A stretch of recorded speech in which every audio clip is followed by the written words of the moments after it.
ही interesting मरहला football world cup का जारी है। बड़े बड़े बुर्ज उलट गए, बहुत सारे लोगों को लगा अपसेट भी हुए हैं। मेरी नज़र में कुछ अपसेट नहीं हुआ है।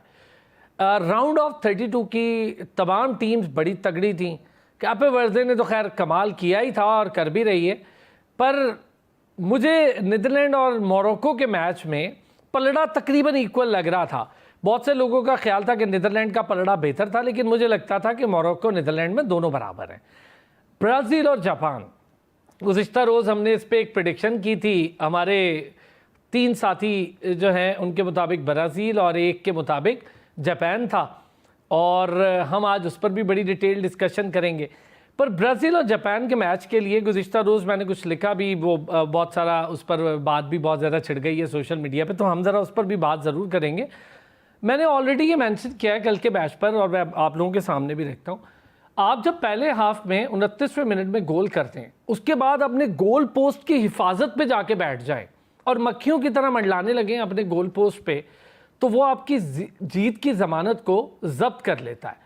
अच्छा, दूसरा हाफ जब स्टार्ट हुआ और ऑलरेडी एक गोल खा लिया था जापान ने, बराबर हो गया था, इतने डिफेंसिव मूड में चली गई।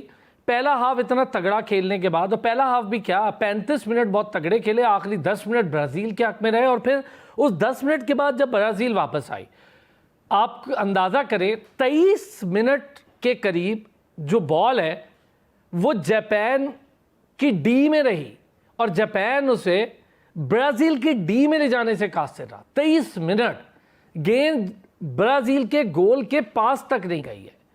ये एक बहुत बड़ा सबक है बहुत सारी टीमों के लिए।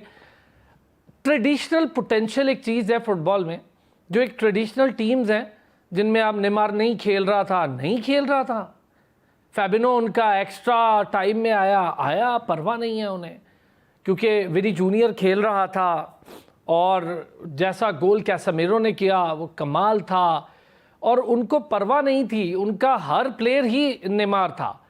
उन्होंने जिस तरह से हमले किए हैं दूसरे हाफ में, मैं ऑलरेडी समझ गया था कि शायद अब ये गेम पेनल्टीज तक या एक्स्ट्रा टाइम तक या उसके बाद प्रॉब्लम तक नहीं जाएगी।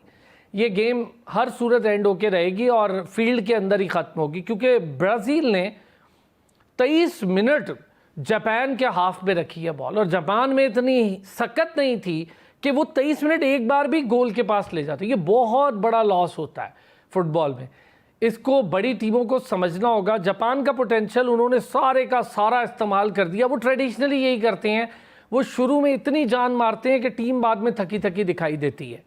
जब इंजरी टाइम आया, जापान के आधे से ज़्यादा प्लेयर या तो ज़मीन पर बैठ रहे थे या घुटने पकड़ के बैठे हुए थे और सांस लेने की कोशिश कर रहे थे। अंदाज़ा हो रहा था कि उनका स्टेमिना चौक कर चुका है। फिर उसके बाद जर्मनी, कमाल हो गया, इतनी बड़ी टीम और विनर और चैम्पियन टीम जर्मनी बाहर हो गई, और बाहर हो क्या गई, ऐसे बाहर नहीं हुई, कर दी गई। किसने की, उस पर भी बात कर लेंगे।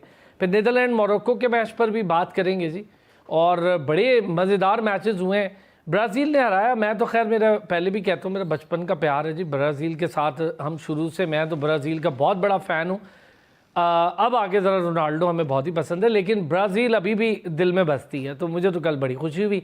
तो बहुत सारे जापान के फ़ैन होंगे जो बड़े नाराज़ होंगे मुझसे, लेकिन बहरहाल ब्राज़ील खेली बहुत अच्छा।